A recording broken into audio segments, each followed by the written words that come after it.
요한복음 11장 35절. 자, 예수께서 눈물을 흘리시더라. 아멘. 예수님이 사랑하는 자들이 있었죠. 나사로하고 누이들이었습니다.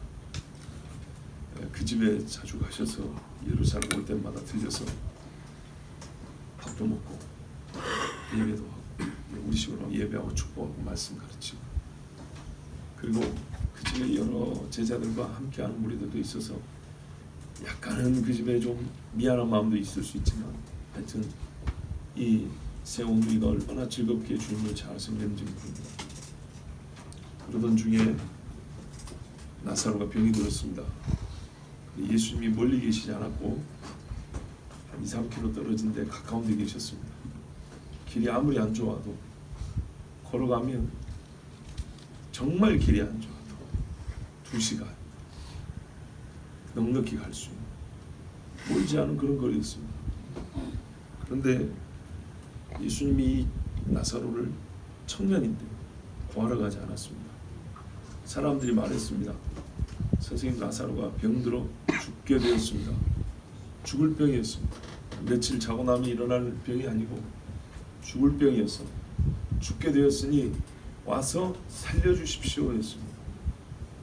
아니, 백부장이 그 하인이 죽겠다고 해도 아 그래 내가 가겠다, 오지 마십시오 말씀 하나 둡니다.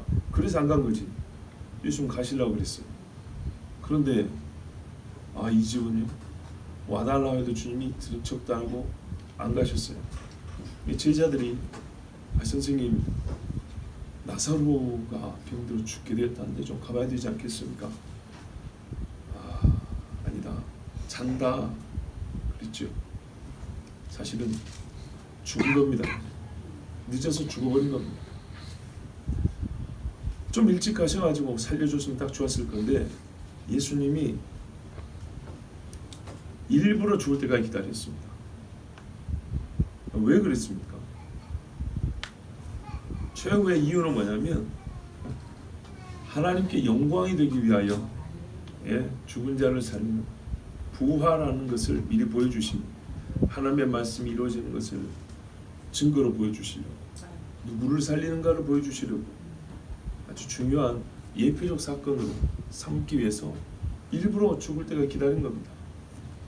그리고 죽고 난 다음에서도요, 즉시로 일어나면 이거 뭐 쇼를 하니 어쩌니 그럴 수 있잖아요. 나흘 동안 썩을 때까지 기다려버린 겁니다. 병들어 독한 병에 걸려 죽은 사람은 빨리 부패하죠. 그리고 더운 지역이니까 냄새가 보통이 아니겠죠. 그래서 동생들조차도 뭐라 그랬어요. 아무리 오빠라도 죽어버린 시신은 가까이 갈 수가 없죠. 썩어서 냄새가 납니다. 주님, 막 울면서 이야기를 했어요. 자, 이게 우리가 잘 아는 나사로의 병듦과 죽음, 그리고 그를 다시 살린 사건의 개요입니다. 자, 사랑하는 자가 병들어 죽게 되었다. 예수님이 안 갔고, 나중에 사람이 알리기도 전에 예수님은 먼저 죽은 걸 아시고 내 친구 나사로가 잠들었다 그랬어요. 그때서야 가자. 제자들이 잠들었으면 일어날 건데 뭘 모르니까 가봤더니 죽은 지 벌써 나흘 돼가지고 동생들이 와서 예수님께 이제 원망 섞인 호소를 하는 거죠. 좀 일찍 오시지, 이왕 오실 거면 바로 옆인데. 근데요, 이런 생각도 해볼 수 있어요. 쥐들이 없고 가지. 얼마 안 걸리잖아요. 예수님이 못 오실 것 같으면 예수님 오시라고 할 게 아니라 수레에다 실어가지고 몇 킬로 안 되니까 그렇게 갈 수도 있는 거 아닙니까? 그거는 뭐 그 사람들 문제고, 하여튼 예수님이 다 죽은 나사로 나흘이나 지난 다음에 와서 그 어디 뒀냐 그러니까는 죽은 지 나흘 돼서 냄새까지 나는데 뭐하러 그러십니까 하고 이제 이리 해서 또 마르다 하고 부활 논쟁, 그런 부활에 대한 가르침이 주어집니다. 그러니까 이 사건은 전체적으로 부활에 대해서 이론과 실제를 가르쳐주는 아주 중요한 사건이었습니다. 그런데 그 사건 중에 실제로 우리가 그래서 믿고 보고 알게 됐는데, 그 중에 오늘 우리가 성경에서 가장 짧은 한 절을 읽었습니다. 이 부분을 그냥 지나쳐 갈 수가 없기 때문에 읽고 오늘 여러분에게 전하려고 합니다. 사실 5년 전에 요한복음 강의를 새벽에 했었습니다. 그때 안 했겠습니까? 했죠. 그런데 이 말씀이 다시 한번 증거될 이유가 있다. 다시 한번 이 말씀을 증거하고 들을 필요가 있다라는 감동이 있어서 오늘 그때서기와 별 차이가 없습니다만 하여튼 이 말씀을 다시 한번 전합니다. 자, 오늘 이렇게 이제 전적인 개요도 알고 대의도 알았어요. 예수님이 무엇을 하시고자 함이냐 그런 것에 대하여 부활을 보여주고 가르치고자 합니다라는 것까지 알았어요. 그래서 하나님께 영광이 올려졌어요. 그런데 그 중간에 예수님이 듣고 무심히 넘기시고 또 나사로를 살리시는 그 중간 딱 가운데에 어떤 우리가 놓치지 말아야 될 사건이 있는데 예수님에게 일어난 사건, 예수님 하신 일로서 먼저 예수님이 우셨다 아닙니다. 성경에서 얼마나 짧냐면 영어로 하면 Jesus wept 이렇게 돼 있어요. 예수 울었다. 딱 두 마디예요. 제가 알기로 성경에서 제일 짧은 구절이에요. 제일 짧은 구절을 한 절로 딱 정리를 해놨어요. 예수가 울었다. 근데 여러분 한번 생각해 볼까요? 왜 울어야 되죠? 여러분 예수님이 왜 울어야 됩니까? 정말 저한테 얘기를 해주십시오. 왜 울어야 되는지. 우셨던 이유가 뭘까요?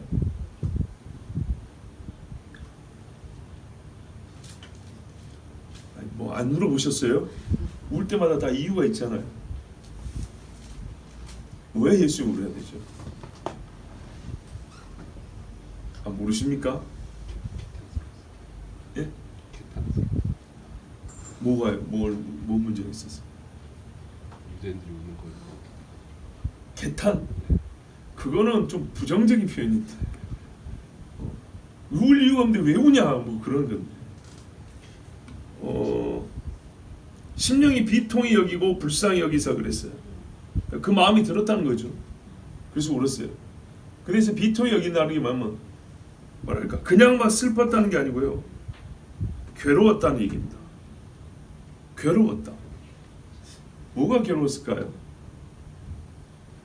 보십시오 여러분. 이 핵심을 잘 파악해야 돼요. 사람들이 울고 있는 것이 나를 괴롭겠나요? 아이고 저것들이 왜 울어? 울 필요가 없는데 울고 있네.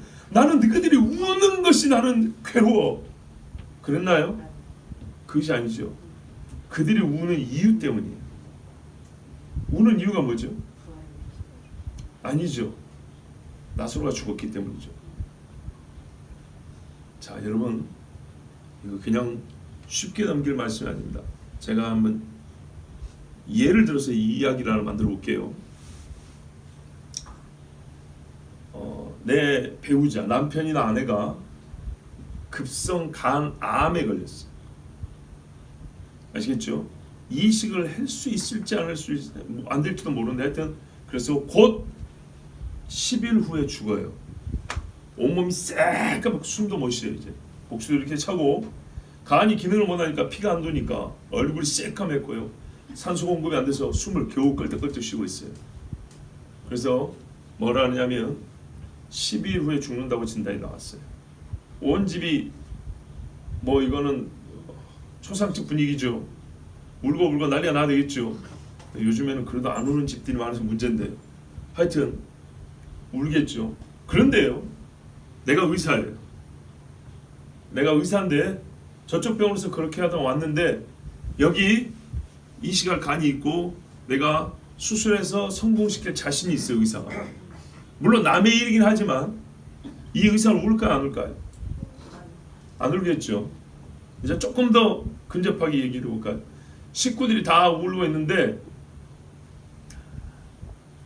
이거는 아버지가 곧 그렇게 돌아가시는데 아들 중에 자식이 여러 명 있는데 아들 중에 한 아들은 혼자 알고 있어요. 혼자 뭘 알고 있냐면 우리 아버지가 10일 후에 안 죽고 10년 후에 죽는다는 하나님의 계시를 자기가 받은 기도응답을 받았어요. 예, 그래서 하나님이 기도원처럼 증거까지 줬어요. 나 혼자 그거 받았어요. 나는 울까요 안 울까요? 안 울죠. 내가 왜 울어요?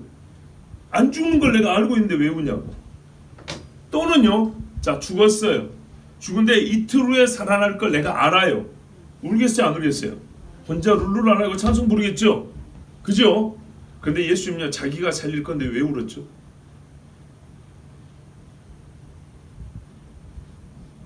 처음부터 살릴 계획이었잖아요.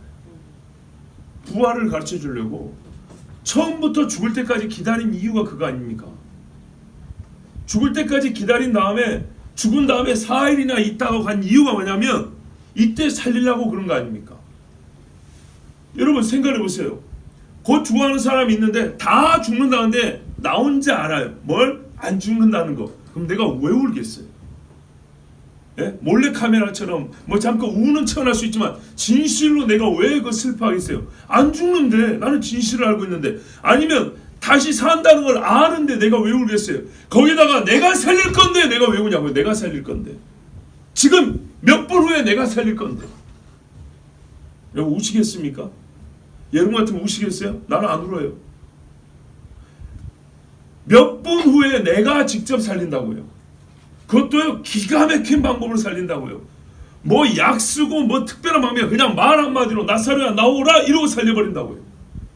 여러분 나사로 남의 이야기라고 너무 무덤덤히 듣지 마시고 실제로 생각해 보세요. 이래야 여러분 실감이 나죠. 내 새끼가 죽었다고 생각해 보세요. 밥이 들어갑니까? 안 들어가겠죠. 그런데 그 아이가 죽었는데 곧 3일 4일 후에 엄마인 내가 살려서 다시 일으킬 거예요. 이게 확실해요.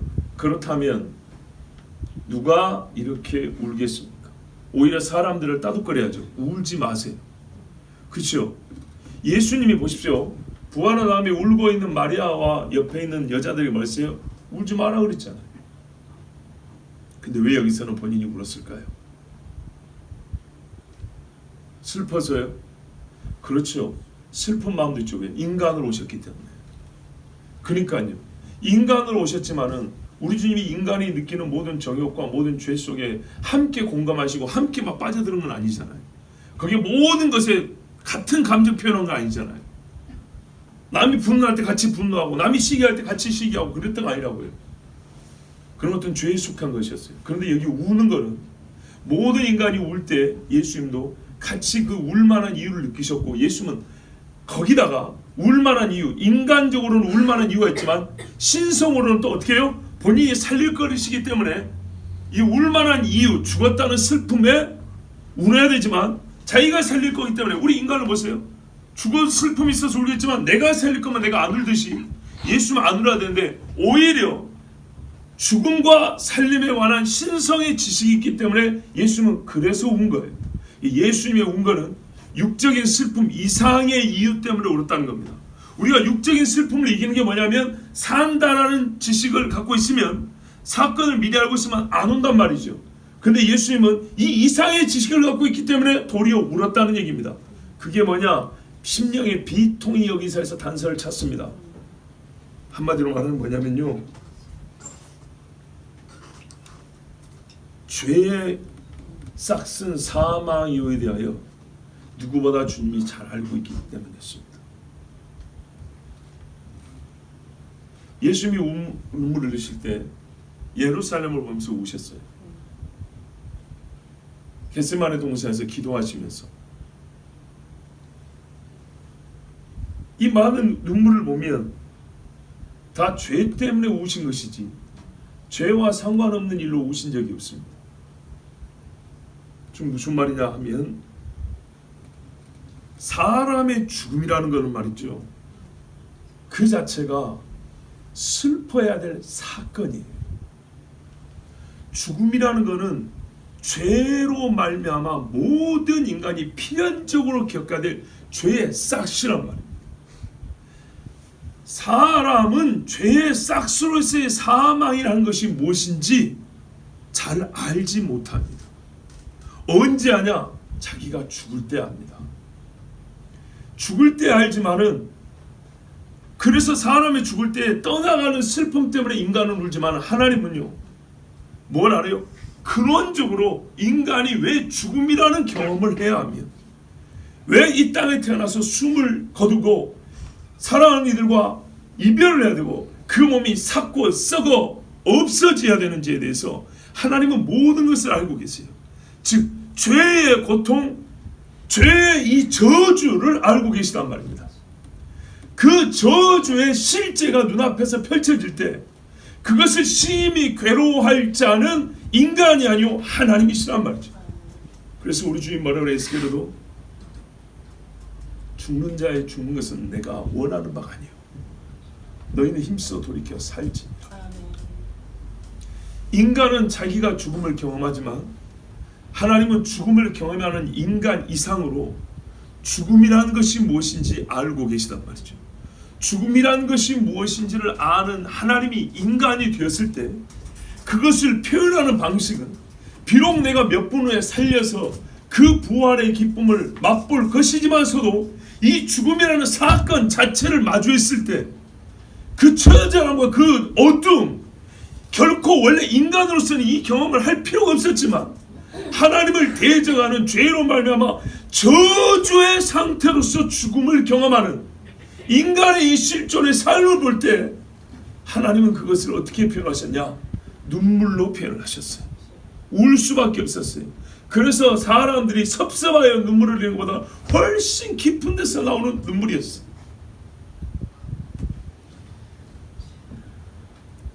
옛날에도 예를 하나 들었던 사건이 있는데요. 2018년도에 제 친구의 아이가 죽었습니다. 8살 먹은 딸인데 죽었습니다. 그래서 이 친구가 자기 딸이 죽고 난 다음에 우리 친구들 카톡방에 올린 인사말이 있었어요. 그동안에 기도해주고 도와주고 사랑해줘서 감사하다는 인사의 글인데 그 글에 제가 좀 길어서요. 일부만 여러분에게 읽어드립니다. 사랑하는 딸 주희가 하나님 품으로 돌아갔습니다. 주희를 사랑하고 예뻐해 주셔서 감사드립니다. 이 세상에 태어나 우리에게 선물로 찾아왔던 주희와의 첫 만남도 신생아 중환자실의 여성이었는데 마지막 떠나보내는 것도 중환자실에서 보내게 되어 가슴이 먹먹해져 옵니다. 태어날 때 1kg이 약간 넘는 정도로 너무 작았고 태어나면서부터 여러 곳이 아파서 수차례의 수술과 병원 생활로 생명을 시작했고 더 이상 주사바늘 꽂을 혈관을 찾을 수 없을 정도로 응급실과 중환자실도 많이 지내었고 카메라로 찍어준 사진보다 엑스레이 사진 개수가 더 많은 우리 딸 주희. 코로 숨을 못 쉬어서 목을 때로 숨을 쉬었고 가래가 계속 나와 하루에도 수차례 석션을 해줘야 숨을 쉴 수가 있었고 목으로 숨을 쉬기 위해 캐뉼라로 성대를 막아서 목소리를 내지 못해 아빠라는 말도 한 번도 들어보지 못했고 턱이 작고 턱뼈도 붙어있고 입천장도 뚫려 있어서 입으로 먹을 수가 없어서 또 청력이 없었어. 그래서 이 전기회로로 들었어요. 걷지 못해. 아빠라고 방긋방긋 웃어주던 주희를 보면 제가 이제 줄여서 읽은 겁니다. 그래도 아빠라고 웃기는 했다는 거예요. 말 한마디 못하고 그리고 8살을 먹었어요. 걷지도 못했어요. 태어나서 평생 아파만 하다 하나님 품으로 먼저 간 우리 딸 하면서 이런 딸을 8년 동안 하나님이 키우게 해주셔서 감사하고 여러분이 기도해 주시고 사랑해 주셔서 감사합니다 했는데 얘가 12월 달에 죽었는데요. 8월 달에 친구들 모임 갔을 때 하나님 제가 마음에 감동을 줘서 그 아이가 오면 꼭 안수기도 해주라는 감동이 있었어요. 그래서 8월 달에 모임 갔을 때 제 교로 처음으로 데리고 왔는데 말맞다 하나님 말 주신 감동 따라 데리고 온 거예요. 그게 처음으로. 그래가지고 가기 전에 목사님 기도 한번 할거나 말도 못하죠. 걷지도 못해요. 저를 뭐 알지도 못하니까 집에 누워있을 때 한번 실망한 적이 있었어요. 아예 기도해 줬어요. 그리고 넉 달 있다가 죽었어요. 하나님의 섭리, 하나님의 타이밍이 얼마나 정확한지요. 저도 이 아이가 죽기 전에 주 예수의 이름으로 축복하며 기도할 수 있었다는 게 얼마나 감사한지 모릅니다. 자 여러분, 이제 좀 가까이 와닿습니까? 이게 죽음이라는 겁니다. 아빠가 태어나서 숨을 못 쉬어서 병원부터 시작해서 1kg짜리니까 8년을 살았는데 남들의 애는 울고 웃기도 하고 학교도 가고 어린이집도 가는데 얘는 이거 꽂고 밥도 못 먹어서 여기 뚫어가지고 영양제를 넣어줬기 때문에 말을 할 수가 없었어.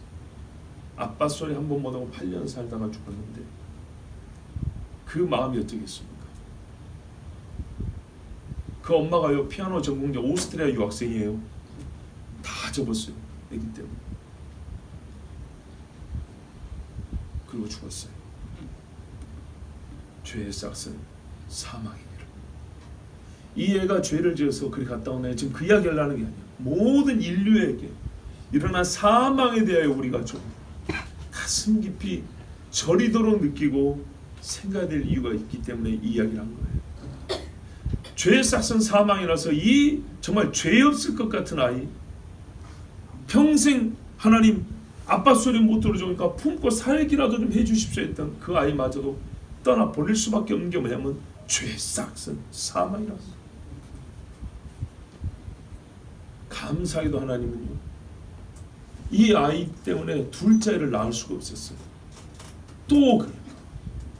그런데 놀랍게 하나님 은혜를 주셨어요. 욥에 자식들이 죽은 다음에 은혜를 준 것처럼 이 집에 둘째를 줬는데 건강한 아들을 또 주셨어요. 그래서 이 딸 이런 슬픔을 하나님이 또 위로를 해주셨어요. 하나님이 살아계세요. 그런데 여러분 이때 어떻게 해야 되죠? 울어야죠. 울어야죠. 죄악된 이 세상은요 견디기 어려운 슬픔을 낳습니다. 우리는 이 고통과 슬픔에 울 수밖에 없습니다. 예수님은요 죽음 그 자체를 아셨기 때문에 죽음이 무엇인지 아셨기 때문에 본인이 불과 몇 시간 후에 살릴 거면서 아니 빠른 몇 분 후에 살릴 거면서도 누군가는 예수님 연기하셨어야 할 수 있을 정도로 곧 살릴 것이면서도 예수님은 많이 울었어요. 죄가 낳은 죽음, 죄의 열매인 사망, 이것이 얼마나 하나님의 형상인 사람에게 큰 고통과 끝없는 저주입니까? 그리고 죽으면 이제 어떻게 됩니까? 죄인들은 영원히 지옥. 상상이 됩니까? 영원. 그래서 주님은 죽음 앞에 슬퍼하셨어요. 잠시라도 살아가는 이가 죽음이란 것을 맛보았다. 이것이 예수님 말씀 울 수밖에 없게 하였어요. 최근 몇 년 사이에 경험한 일 중에 정말 특별한 것, 그게 뭐냐? 정말 저기는 특별한 경험이에요. 장례식에서 눈물을 보지 못한다는 것. 여러분도 느끼시죠? 여러분 본인이 그러고 계시죠? 우는 사람 거의 못 봅니다. 각기 사정과 상황이 있어요.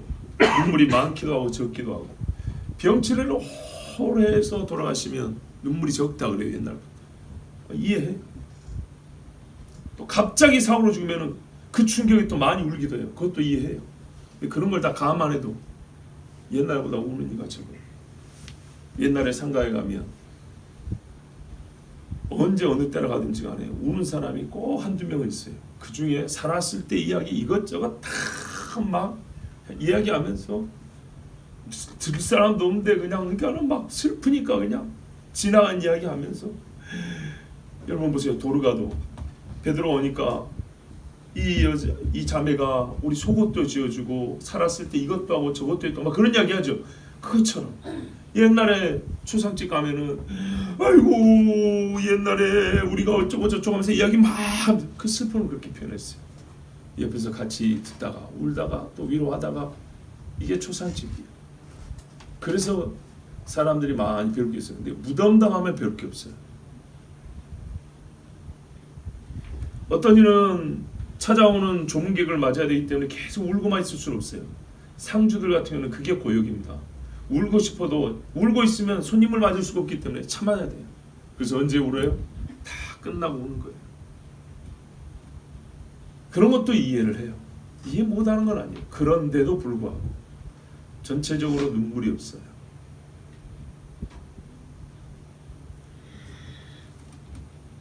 정말 지금 우는 사람을 많이 못 봅니다. 그런데 이것이 비단 장례식에서 뿐일까요? 교회 예배에서도 마찬가지예요. 우리가 서로 대할 때도 박수 칠 때 쳐야 되고, 꾸짖을 때 꾸짖어야 되고, 오래할 때 오래해야 되고, 우세할 때 우세하고, 칭찬할 땐 칭찬해야 되고, 이게 모든 것이 높이 올라가기도 하고 아래도 치고 위도 치고 이래야 되는데 고만한 잔잔한 물결로 이렇게 가고 있어요. 물이 천천히 흐르면서 물살이 급하지 않고 파도도 높지 않아요. 때로는 한번 휘몰아쳐야 물이 깨끗해진단 말이에요. 그런데 그러지 않으니까 죽은 건지 산 건지 알 수 없이, 감정도 마찬가지예요. 주님 앞에 슬퍼서 막 울기도 하고 기뻐서 방방 뛰어야 되는데 기쁜 일도 무덤덤, 슬픈 일도 덤덤, 은혜가 없어요. 여러분, 울어야 될 때 많이 울어보세요. 하나님 앞에 기도가 어떻게 나옵니까? 우세할 때 하나님 앞에 시원하게 한번 웃어보세요. 찬송이 어떻게 나옵니까? 주님 앞에 자기 마음을 표현할 때도 확실하게 표현하는 거하고 꼽을 쳐둘 거 다 꼽을 쳐놓고 숨길 거 다 숨겨놓을 거하고 같을까요? 주님이요, 그것이 숨이 끊어진 건 아닌데 그게 바로 죽은 신앙이라는 거예요. 죽은 신앙. 근데요, 살아있는 신앙은 서로 살아있는 것끼리 연결이 되고 믿음은 믿음으로 하죠. 죽은 것은 죽은 것끼리 이어집니다. 놀랍게도 여러분, 살아있는 사람이 시체하고 묶여져 있다고 생각해 보세요. 시신이 살아날까요? 살아있는 사람 죽을까요? 살아있는 사람 죽어요. 닿는 부분부터 썩어 들어가요. 오염이 됩니다. 생각해 보세요. 딱 마주보고 묶어놨어요. 내가 무슨 공기를 숨쉬죠? 죽은 사람이 나는 시취라 그러죠. 시큼하면서 아주 이런 냄새부터 나기 시작합니다. 견딜 수가 없습니다. 다른 데부터 썩어 죽어갑니다. 그러면 살리려면요, 강력해야 되겠죠. 예, 강력하게 신앙생활을 해야지 죽은 것을 살릴 수 있어요. 죽은 것은 그 자체로요, 사망으로 이끄는 힘이 엄청나게 강해요. 그리고 사람은 호흡은 살아있지만 죄인이기 때문에 생명으로 이끄는 생명력이 인간들은 보통 약해요. 그래서 생명의 성령의 법으로 우리가 거듭나고 주의 영에 이끌려서 신앙생활을 뜨겁게 해야 되는 거예요. 뜨겁게 끓으면 세균이 죽지 않습니까? 이 원리가 100% 다 적용되는 게 아니지만 근본적으로 맞는 거예요. 팔팔 끓으면 사는 거예요. 여러분, 예수님이 울 때 누가 막지 않았어요. 신앙생활 열심히 하려고 할 때 서로 도와야 되는 거죠. 울어야 할 때 울도록 오히려 더 울 수 있게 만들어줘야 됩니다. 웃을 때 웃을 수 있도록 만들어줘야 됩니다. 그것을 방해하는 사람이 되지 마세요. 이상하다고 쳐다보지 마세요. 누가 기도하면 왜 저리 기도 안 하고 이상한 소리 그렇게 뒤에 가서 욕하지 마세요. 내가 하나님 앞에 울지 못하고 웃지 못한 것을 괴로워하시고 부끄러워야 됩니다. 주님은 우셨습니다. 여러분, 예수 믿으시죠? 믿음이 있다면 우십시오. 믿음 없는 자는 울지 않습니다. 오히려 부활이 있다는 걸 믿는 사람이 더 웁니다. 예수님이 직접 살는데 우셨어요. 그러니까 사람들이 있어요. 얼마나 저를 사랑했는가. 인간의 기준이었어요. 예, 사랑하니까 울기도 해죠. 그런데요, 예수 믿는 사람은 뭘 알아요? 저들은 죽으면 좋은 데 간다고 노잣돈 던져주고 제사 지내면 자기들 할 일 다 했다고 생각하는데 알지 못하는 사람들이요, 무지한 사람들이요, 가슴을 치면서 우는 자는 예수 믿는 사람이에요. 알기 때문에, 믿기 때문에 우는 사람은 예수쟁이들이에요. 여러분, 우리는 사망이 무엇인지 아는 사람입니다. 그래서 예수님처럼 우는 겁니다. 눈물로서 죄의 싹은 사망임을 보여야 합니다. 죄를 슬퍼하는 자이기 때문에, 세상은 죄를 슬퍼하지 않지만 우리는 죄를 슬퍼하는 자이기 때문에 죽음을 슬퍼하고 울 수 있습니다. 죄인을 불쌍히 여기기 때문에 죽어가는, 곧 죽음이 그 문 앞에 이르러서 죽을 사람을 보고 역시 우리는 괴로워하며 울어야 합니다. 예수님이 울었습니다. 성경이 가르쳐 주었습니다. Jesus wept. 예수가 울었다. 그러면 우리는 예수님을 따라 똑같이 울어야 합니다. 이 시간에 함께 기도하겠습니다.